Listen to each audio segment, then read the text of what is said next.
సంబంధించి జగన్ టైంలో పెట్టినటువంటి కేసుల కారణంగా అమరావతి రైతులకి పాస్పోర్టులు కూడా రెన్యువల్ ఆగిపోతుందట. దాంతో ఆ సమస్యను పరిష్కరించమని వాళ్ళు అడుగుతున్నటువంటి అంశం. వైకాపాయంలో అమరావతిని ఏకైక రాజధానిగా ప్రకటించాలని రైతులు మహిళలు సుదీర్ఘ పోరాటం చేస్తే ఆ క్రమంలో 2000 మంది మీద 67 కేసులు నమోదైన కూటమి ప్రభుత్వం వచ్చిన తర్వాత కొన్ని కేసులు ఉపసంహరించుకుంది. మిగిలిన కేసుల్లో ఉన్న వాళ్ళంతా కోర్టుల చుట్టూ తిరుగుతున్నారు.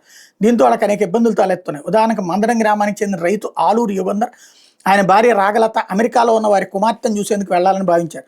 పాస్పోర్ట్ గడువు ముగుస్తుండటంతో రెన్యువల్ చేసుకునేందుకు ఈ నెల 20న విజయవాడ పాస్పోర్ట్ కార్యాలయానికి వెళ్లారు. వాళ్ళు ఇచ్చిన దరఖాస్తు విచారణ నిమిత్తం గుంటూరు పోలీసుల దగ్గరికి వెళ్ళింది. దరఖాస్తుదారుల మీద కేసు ఉందని రిమార్కులు రాసి వాళ్ళు రిపోర్ట్ పంపించారు. దీంతో పాస్పోర్ట్ రెన్యువల్ నిలిచిపోయింది. దాని మీద వివరణ ఇవ్వాలని యుగంధర్ దంపతులకు విజయవాడలోని ప్రాంతీయ పాస్పోర్ట్ కార్యాలయం నుంచి ఇటీవల వర్తమానం అంది. అలాగే భూములు ఇచ్చిన రైతులకు జగన్ ప్రభుత్వం వార్షిక కౌలు జమ చేయకుండా వేధిస్తుండటంతో అధికారులకు సమస్య చెప్పుకుందాం 2020లో విజయవాడలోని సిఆర్డీఏ ప్రధాన కార్యాలయానికి కొందరు రైతులు వెళ్లారు. వాళ్ళని పోలీసులు అడుగుని నిర్బంధించి కేసులు నమోదు చేశారు. వీళ్లలో కూడా యుగంధర్ దంపతులు ఉన్నారు. 2021 నుంచి విజయవాడ కోర్టులో దీని మీద విచారణ సాగుతుంది. 4 ఏళ్ల నుంచి మా కుమార్తెను చూసేందుకు అమెరికా వెళ్దామంటే కుదరలేదు.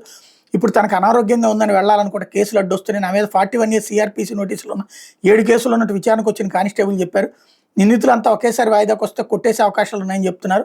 ఒక్కొక్కరు ఒక్కో చోట ఉన్న నేపథ్యంలో అది ఎలా సాధ్యం? ప్రభుత్వం ఆ సమస్యలు గుర్తించి ఉద్యమ కేసులు రద్దు చేయాలంటూ యుగంధర్ విజ్ఞప్తి చేశారన్నటువంటి వార్తని ఈనాడు హైలైట్ చేసింది.